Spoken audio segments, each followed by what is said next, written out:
दुनिया में ऐसी बहुत सी जगहें हैं जो या तो वीरान हैं या डरावनी या फिर बेहद ही आश्चर्यजनक। लेकिन बता दूं कि दुनिया की इन रहस्यमय जगहों में कुछ जगहें ऐसी भी हैं जिनके बारे में अधिकतर लोगों को कुछ पता ही नहीं है। आज का हमारा ये वीडियो भारत से बाहर आपको कुछ ऐसी ही रहस्यमय महलों के बारे में बताएगा जिनके बारे में जानकर लोग हैरान हो जाते हैं। और जहां तक हमारा अंदाजा है कि वीडियो में आगे बताए जाने वाले महलों और वहां के रहस्यों के बारे में अब तक आपने नहीं सुना होगा।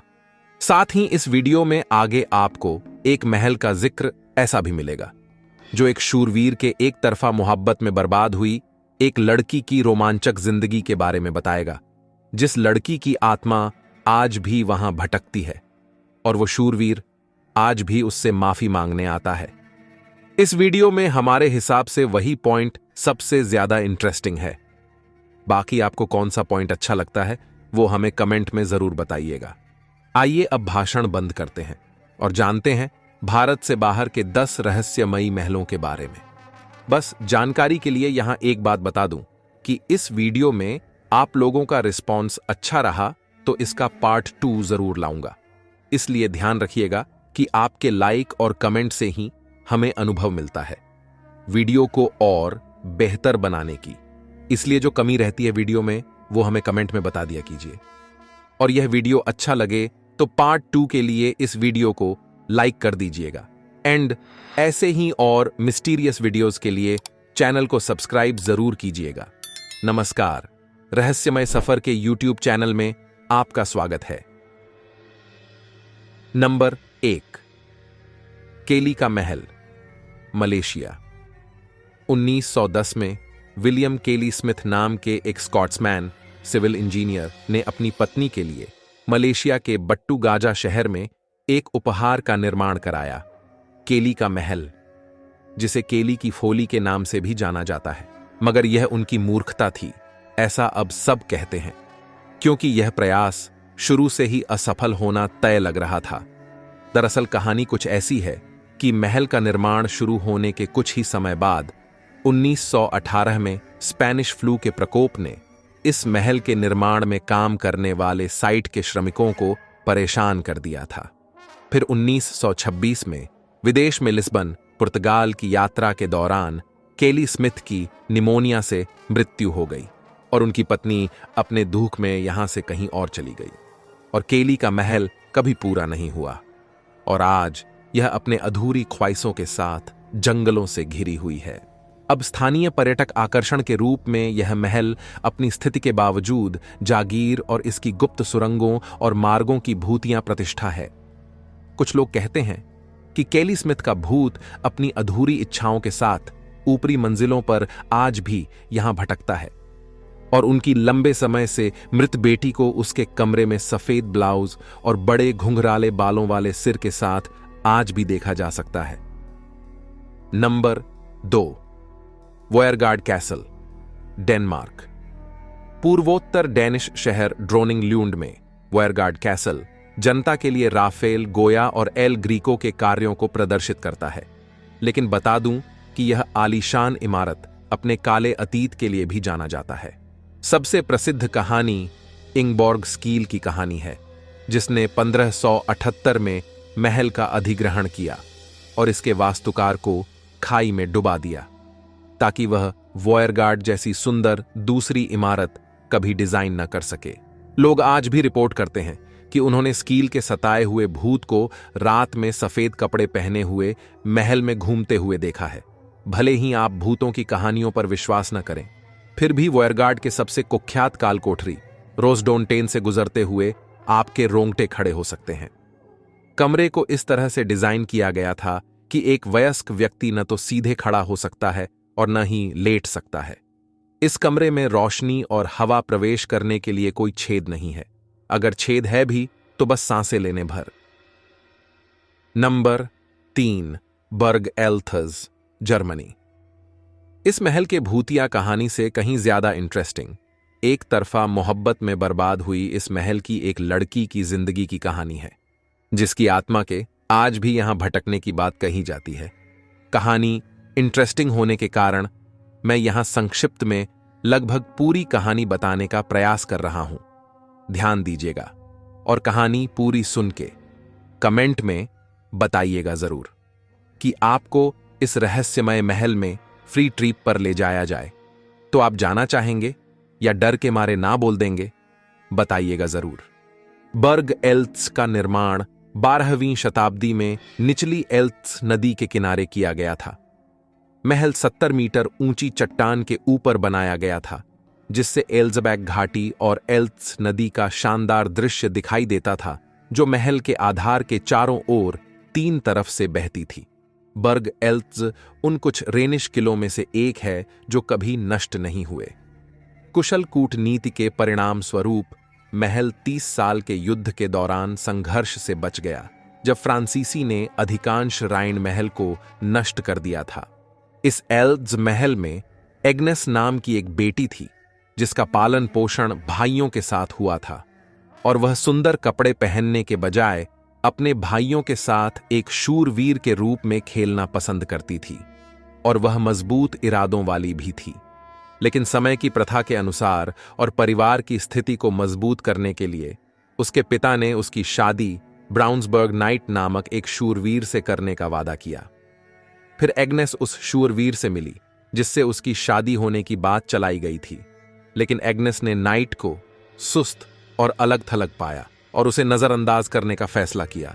फिर समय बीतता गया और सालों बीत गए, और कुछ साल बाद ब्राउन्सबर्ग को इस महल में निमंत्रित किया गया, और एग्नेस ने फिर से ब्राउन्सबर्ग को नजरअंदाज करने की कोशिश की, और तब तक की जब तक कि वह इसे बर्दाश्त नहीं कर सका, और आखिरकार ब्राउन्सबर्ग ने एग्नेस को डांस फ्लोर पर पकड़ लिया और उसे चूम लिया। तब एग्नेस ने उसके चेहरे पर तमाचा मार दिया, और अब भरी महफिल में शर्मिंदा शूरवीर क्रोधित हो गया और गुस्सा दिखाते हुए महल से बाहर निकल गया। फिर एग्नेस द्वारा किए गए अपमान के कारण एग्नेस का परिवार खौफ में आ गया, और शूरवीर के वापस लौटने और महल पर हमला करने की उम्मीद करते हुए वे उत्सुकता से इंतजार कर रहे थे। साथ ही इस महल और एग्नेस की रक्षा करने की तैयारी भी कर रहे थे। मगर कई महीने बीत गए, लेकिन शूरवीर का कोई पता नहीं चला, और एल्त्स परिवार के लोग खौफ से बाहर अपने सामान्य जीवन में वापस आ गए, और एक दिन 3 दिवसीय शिकार यात्रा पर निकल गए। मगर एल्त्स परिवार को यह पता नहीं था कि शूरवीर का एक तरफा अधूरा बदनाम मोहब्बत इसी दिन का इंतजार कर रहा था, और उसी रात शूरवीरों ने महल पर धावा बोल दिया और गार्डों को मार गिराया। एग्नेस अपने घर पर हमला होते हुए चुपचाप बैठकर नहीं देख सकती थी, क्योंकि वो अपने भाइयों के साथ पली बड़ी थी। इसलिए उसने अपने भाई का कवच पहन लिया और लड़ने के लिए बाहर चली गई, और वह नाइट ब्राउन्सबर्ग के आमने सामने आ गई और उस पर हमला करने लगी। मगर नाइट ब्राउन्सबर्ग को यह पता नहीं था कि कवच में एग्नेस का कोई भाई या सैनिक नहीं, बल्कि एग्नेस खुद थी, और ना जानते हुए ब्राउन्सबर्ग ने जवाबी हमला किया और उसकी छाती पर प्रहार किया, जिससे वह गिर गई और मर गई। फिर ब्राउन्सबर्ग ने उसके हेलमेट का छज्जा उठाया तो उसे एहसास हुआ कि उसने क्या कर दिया। फिर पछतावे के साथ महल से भाग गया और फिर कभी नहीं देखा गया, और वहीं से शुरू हुई इस महल की भूतिया कहानी। कहा जाता है कि आज भी बर्ग एल्त्ज में सबसे भुतहा कमरा काउंटेस रूम है, जो एग्नेस का था। कमरे में अभी भी वह कवच है जो उसने मरते समय पहना था। साथ ही युद्ध कुल्हाड़ी भी रखी हुई है। महल के कर्मचारियों का कहना है कि एग्नेस आज भी यहां घूमती है, लाइटें चालू और बंद करती है, और आधी रात में बंद दरवाजे भी खोलती हुई लोगों को नजर आती है। साथ ही घोड़े पर सवार एक प्रेत शूरवीर के भी दावे किए जाते हैं, जो महल के गेट पर देखा जाता है, जिसके बारे में कुछ लोगों का मानना है कि यह नाइट ब्राउन्सबर्ग हो सकता है, जो एग्नेस से माफी मांगने के लिए महल में आता है। अब आप बताइए कि यह रियल कहानी आपको कैसी लगी, और आप यहां फ्री ट्रिप पर जाने के इच्छुक हैं या कलेजा हिल गया आपका? Number 4, Dragsholm castle, Denmark. वैसे लोगों द्वारा इस ड्रैगशोलम कैसल में तो सैकड़ों भूतों के होने का दावा किया जाता है, मगर मनोविज्ञानियों और गवाहों का कहना है कि ड्रैगशोलम कैसल में 3 भूत रहते हैं।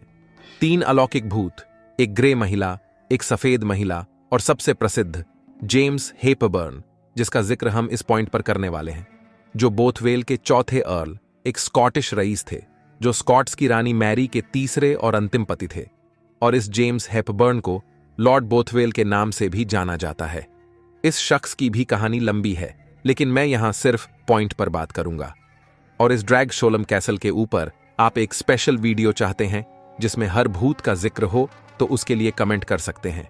1215 में एक महल के रूप में ड्रैगहोम के प्रारंभिक निर्माण के बाद और इसके बाद मध्य युग में एक किलेबंद महल में संशोधन के बाद ड्रैगहोम ने 1536 से 1664 तक सुधार, कैथोलिक धर्म से लूथरनवाद में संक्रमण के दौरान कुलीन और सन की कैदियों के लिए जेल के रूप में भी कार्य किया है। तब यहां कैदियों के अपराधों की गंभीरता के आधार पर उन कैदियों को उचित आराम से लेकर अत्यंत दुख तक की स्थितियों में रखा जाता था। और तब इसकी दीवारों में बंद होने वाला सबसे प्रसिद्ध कैदी जेम्स हेपबर्न था, जो अभी बताया गया कि बोथवेल का चौथा अर्ल था और स्कॉट्स की रानी मैरी के तीसरे और अंतिम पति थे। माना जाता है कि जेम्स हेपबर्न लॉर्ड बोथवेल ने मैरी के पिछले पति लॉर्ड डार्नली की हत्या कर दी थी, जिससे देश में दरार पैदा हो गई थी, जो कार्बेरी हिल की लड़ाई में चरम पर पहुंच गई थी। और इस दौरान जेम्स हेपबर्न जब वह बढ़ते विद्रोह से भागकर नॉर्वे चले गए थे, तो उन्हें वहां से गिरफ्तार कर लिया गया था और उसने अपना शेष जीवन डेनमार्क के ड्रैगशोलम कैसल में एक कैदी के रूप में बिताया था। और तब जेल के नियमों अनुसार उन्हें वास्तव में भयानक परिस्थितियों में रखा गया था। अपने जीवन के अंतिम 10 वर्षों के लिए उन्हें अपनी ऊंचाई से आधी ऊंचाई के खंभे से जंजीर से बांध दिया गया था, क्योंकि वे सीधे खड़े होने में भी असमर्थ थे। उस स्तंभ को अभी भी ड्रैगशोलम में देखा जा सकता है। और अब कहा जाता है कि जेम्स हेपबर्न मतलब लॉर्ड बोथवेल की आत्मा पूरे घोड़े और गाड़ी के साथ यहां आंगन में घूमती है और बोथवेल के आत्मा की एक झलक पाने की उम्मीद रखने वाले पर्यटकों को यह ड्रैगशोलम कैसल आगंतुकों का स्वागत करता है। और साइट पर एक होटल और रेस्टोरेंट दोनों हैं। अगर ड्रैगशोलम कैसल के भूतों, इतिहास और कहानी के बारे में और गहराई से जानना चाहते हैं तो कमेंट में बता सकते हैं। रहस्यमय सफर यूट्यूब चैनल कभी भी अपने व्यूअर्स के कमेंट को इग्नोर नहीं करता। आइए अब आगे बढ़ते हैं। Number 5, Himeji castle. यह जापान का सबसे खूबसूरत महल है और इंटरेस्टिंग इसलिए है कि यह इतिहास से जुड़ा है और अब प्रेतवाधित है। यदि आप जापान की यात्रा कर रहे हैं तो यह निश्चित रूप से एक छोटे से पड़ाव के लायक जरूर है। यह कैसल युद्ध के लिए बनाया गया था, तामसिक भूतों द्वारा प्रेतवाधित हो गया और आक्रमणकारियों को भ्रमित करने के लिए आज एक विचित्र सैन्य भूल भुलैया का दावा करता है। जापान के सबसे बड़े और सबसे प्रतिष्ठित इस महल की 83 इमारतों में मिथक, अंधविश्वास, रक्तपात और महिमा गूंजती है। आज कोबे के बाहर एक पर्यटक आकर्षण पहाड़ी की चोटी पर स्थित इस किले की एक अंधेरी और अजीब कहानी है। 400 वर्षों से हिमेजी कैसल का भव्य सफेद मुखौटा जापान का प्रतीक रहा है। इसे यूनेस्को द्वारा 17वीं सदी की शुरुआत के जापानी महल वास्तुकला का बेहतरीन जीवित उदाहरण के रूप में वर्णित किया गया है।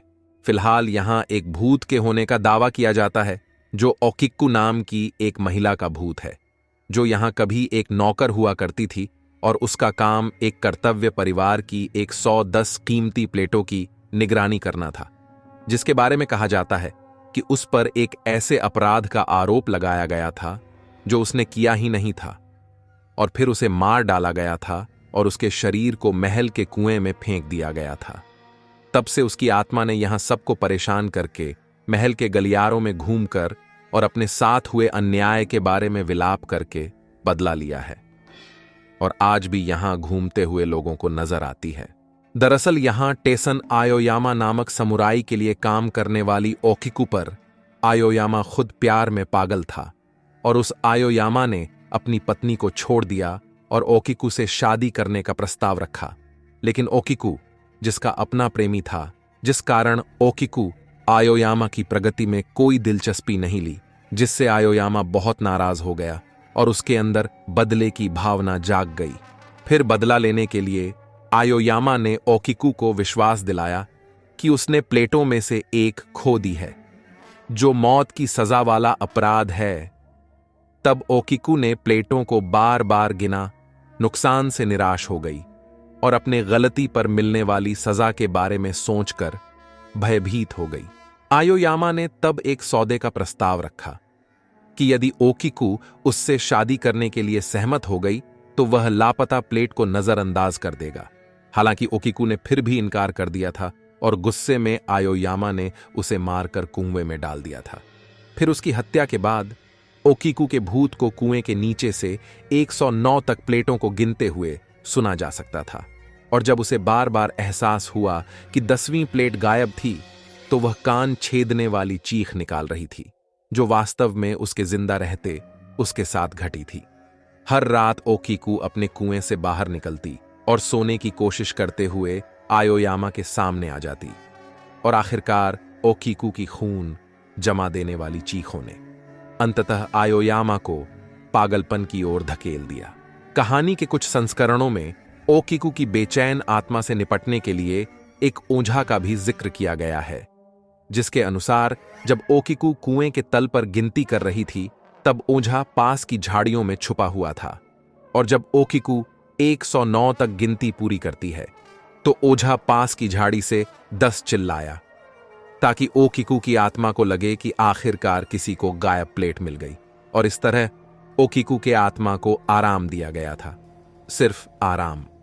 और आज भी कई लोग दावा करते हैं कि ओकिकू की आत्मा आज भी यहां घूमती हुई लोगों को नजर आती है।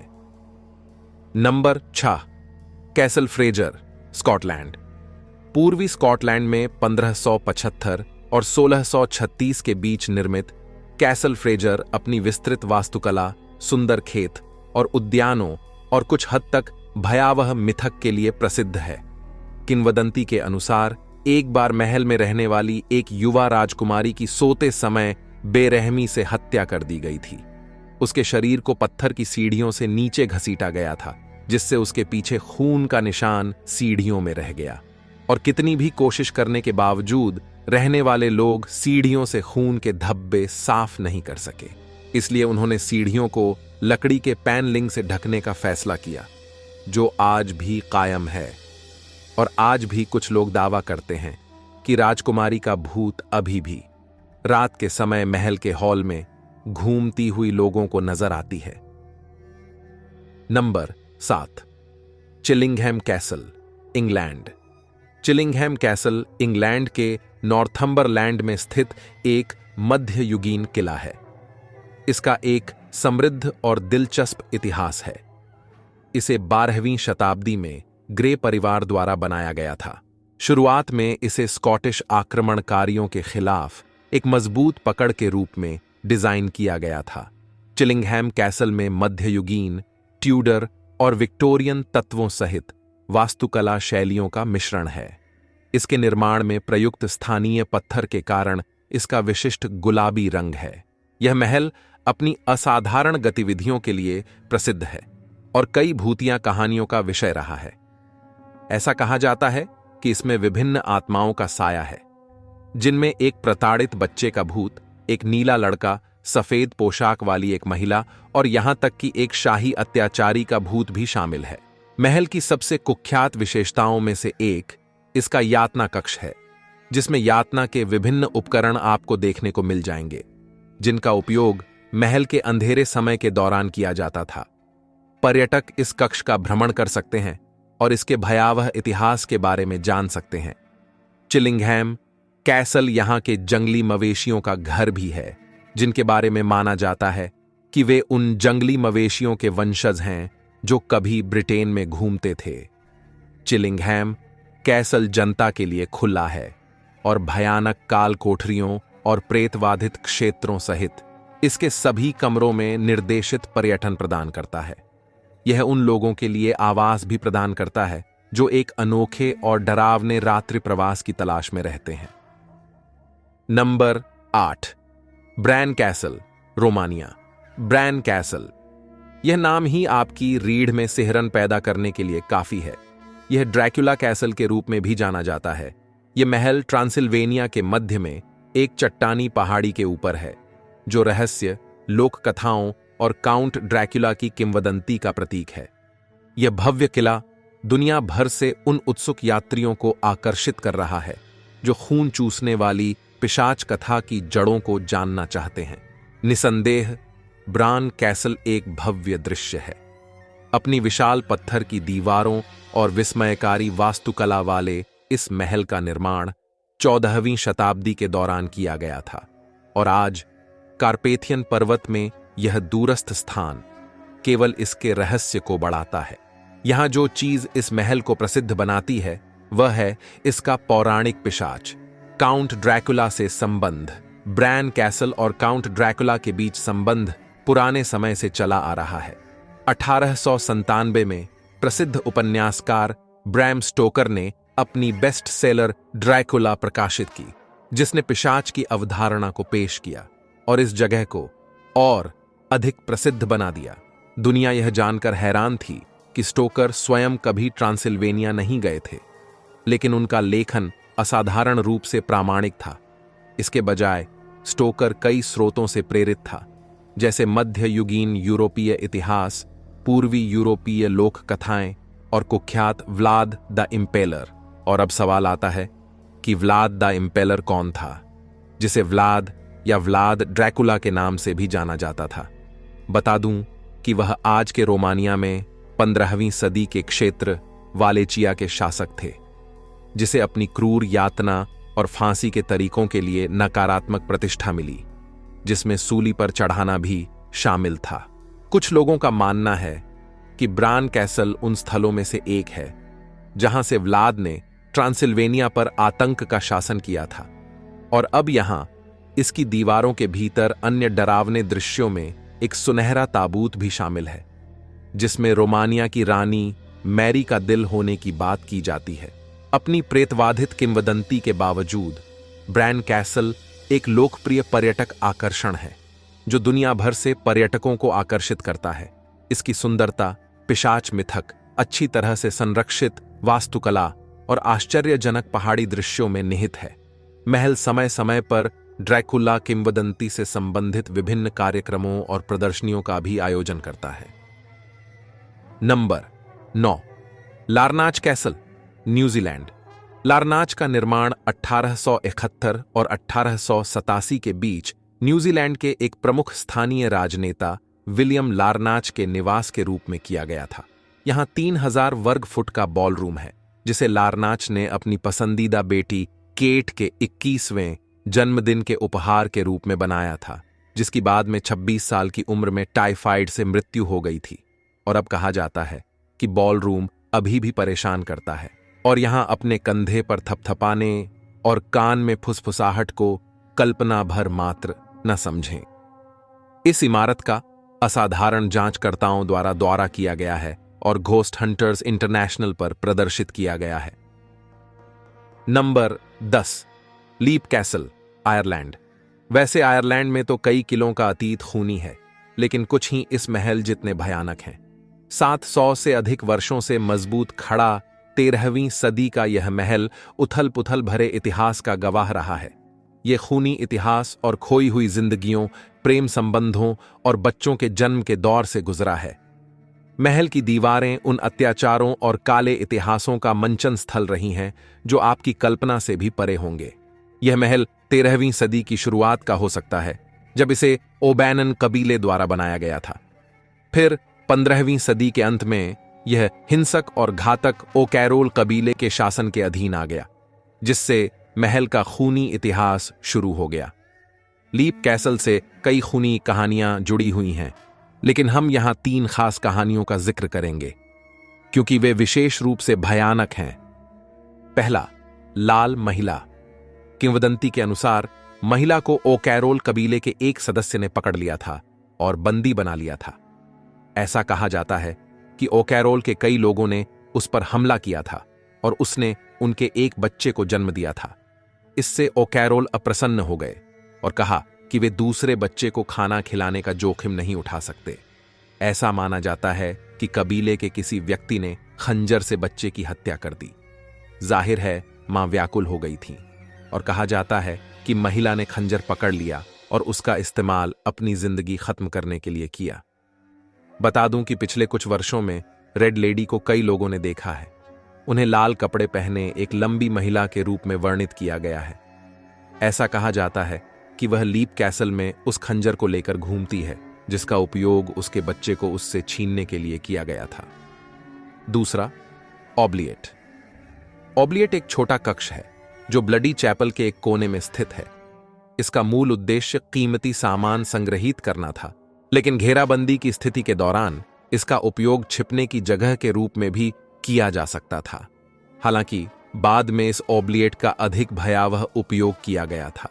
दरअसल बाद में ओकेरोल्स ने कक्ष को संशोधित किया और इसे एक छोटी काल कोठरी में बदल दिया जहां वे कैदियों को फेंक देते थे और कैदी यहीं पर बदतर हो जाते थे। ऑब्लिएट नाम फ्रेंच टू फॉरगेट से आया है। एक बार जब ओकेरोल ने किसी को चैम्बर में फेंक दिया तो उन्हें बस भुला दिया जाता था। इस कक्ष की खोज 1900 के दशक की शुरुआत तक नहीं हुई थी। जब इसका नवीनीकरण हुआ था तब महल की देखभाल करने वालों ने इस छिपे हुए कक्ष की खोज की थी, जिसके बारे में कहा जाता है कि यह सैकड़ों कंकालों से भरा हुआ था। तीसरा, खूनी चैपल। बताया जाता है कि ब्लडी चैपल लीप कैसल की कई भटकती आत्माओं का घर है।